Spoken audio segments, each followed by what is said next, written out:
Everyone, welcome back to my YouTube channel. তো আজকে আমি আবার একটা শর্টস নিয়ে চলে এসেছি। আর আজকে আমি রেডি হচ্ছি একটু সন্ধ্যাবেলা ঘুরতে বেরোবো বলে। অ্যাকচুয়ালি আমি এসেছি আমার জেঠুর বাড়িতে, তো সেখানে সন্ধ্যাবেলা আমি আর দাদা মিলে একটু বেরোবো বলেই রেডিটা হচ্ছি। এদিকে দেখো, কথা বলতে বলতে আমি অলমোস্ট রেডি হয়ে গিয়েছি। এরপরে এটাই আমার ফাইনাল লুক ছিল।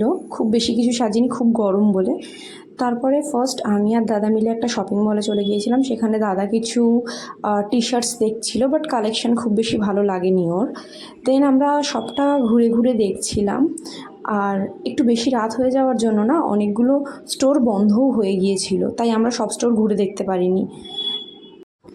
আর এখানে দেখো, আমি আর আমার এই যে ছোটদা ভাই দুজন মিলে ঘুরে ঘুরে দেখছিলাম বাকি স্টোরগুলো। আমরা যেহেতু সন্ধেবেলা বাড়ি থেকেই চিকেন রোল খেয়ে বেরিয়েছিলাম, তাই আমরা বেশি কিছু খাইনি। মল থেকে বেরিয়ে বাস ফুচকাই খেয়েছিলাম। ফুচকা খেয়ে দুজন গল্প করতে করতে বাড়ি চলে এসেছিলাম। তো আজকের এই শর্টসটা এই অবধি। চলো bye, see you in the next video.